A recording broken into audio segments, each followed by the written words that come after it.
জানিয়ে দেব এই মুহূর্তে পাওয়া আপডেট বাংলা সংবাদ। আন্তর্জাতিক নিষেধাজ্ঞার কবলে বাংলাদেশ, অবৈধ নির্বাচন করলে স্যাংশনের হুঁশিয়ারি দিলেন ডোনাল্ড ট্রাম্প। দেশে ফিরছে শেখ হাসিনা, চিন্তায় ডক্টর ইউনূস। দর্শক, বাংলাদেশের রাজনীতি এখন এক চরম সন্ধিক্ষণে। একদিকে আন্তর্জাতিক সম্প্রদায়ের কঠোর নিষেধাজ্ঞার হুঁশিয়ারি, অন্যদিকে দেশের অভ্যন্তরে ক্ষমতার পালাবদলের তীব্র লড়াই। বিশেষ করে অবৈধ নির্বাচন নিয়ে বিশ্ব শক্তিগুলোর কঠোর অবস্থান বাংলাদেশকে কোন দিকে নিয়ে যাচ্ছে। এরই মধ্যে খবর উঠেছে সাবেক প্রধানমন্ত্রী শেখ হাসিনা কি দেশে ফিরছেন। আর এই খবরে ডক্টর ইউনূসের নেতৃত্বাধীন অন্তর্বর্তীকালীন সরকার কি সত্যি চিন্তিত? আজ আমরা এই তিনটি গুরুত্বপূর্ণ বিষয় নিয়ে বিশ্লেষণ করব। শুরুতেই আসা যাক নিষেধাজ্ঞার বিষয়ে। গত কয়েক মাস ধরেই ওয়াশিংটন থেকে শুরু করে ব্রাসেলস সবখানেই বাংলাদেশের মানবাধিকার এবং গণতান্ত্রিক প্রতিক্রিয়া নিয়ে চলছে আলোচনা। আন্তর্জাতিক মহল থেকে পরিষ্কার বার্তা দেওয়া হয়েছে যে বাংলাদেশে যদি একটি স্বচ্ছ এবং অংশগ্রহণমূলক নির্বাচন না হয়, তবে বড় ধরনের অর্থনৈতিক ও কূটনৈতিক নিষেধাজ্ঞার কবলে পড়তে পারে দেশ। যদি তৈরি পোশাক খাত বা রেমিটেন্স প্রবাহে কোনো বাধা আসে, তবে আমাদের অর্থনীতি ধসে পড়ার আশঙ্কা রয়েছে। অনেকেই বলছেন এটি কেবল হুঁশিয়ারি নয়, বরং কার্যকর পদক্ষেপের প্রাথমিক ধাপ। সরকার কি পারবে এই বৈশ্বিক চাপ সামলে একটি গ্রহণযোগ্য নির্বাচনের রোডম্যাপ দিতে? নির্বাচনের বৈধতা নিয়ে এখন সবচেয়ে বেশি বিতর্ক।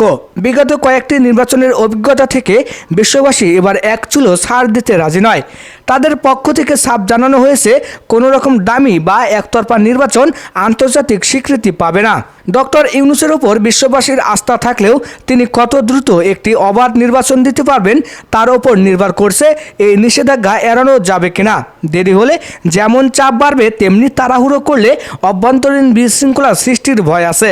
এই উত্তাল পরিস্থিতির মধ্যেই সামাজিক যোগাযোগ মাধ্যমে এবং রাজনৈতিক অঙ্গনে একটি প্রশ্ন ঘুরপাক খাচ্ছে, শেখ হাসিনা কি সত্যি দেশে ফিরছেন? দলের তৃণমূল নেতাকর্মীদের চাঙ্গা করতে ভারত থেকে তার দেশে ফেরার খবর বারবার সামনে আনা হচ্ছে। ডক্টর ইউনূস সরকার ইতিমধ্যে ইন্টারপোলের মাধ্যমে রোড নোটিশ জারি এবং ট্রাইব্যুনাল বিচারের প্রতিক্রিয়া শুরু করেছে। এমতো অবস্থায় তার ফেরা মানেই এক বড় ধরনের রাজনৈতিক সংঘাতের ইঙ্গিত।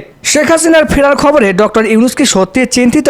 ডক্টর ইউনূস ব্যক্তিগতভাবে চিন্তিত হওয়ার চেয়ে বেশি চিন্তিত দেশের স্থিতিশীলতা নিয়ে।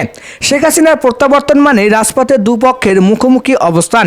ডক্টর ইউনূস বর্তমানে ব্যস্ত রাষ্ট্র সংস্কার এবং অর্থনীতি পুনর্গঠনে, কিন্তু রাজনৈতিক দলগুলোর চাপের মুখে তাকে প্রতিনিয়ত কৌশল বদলাতে হচ্ছে।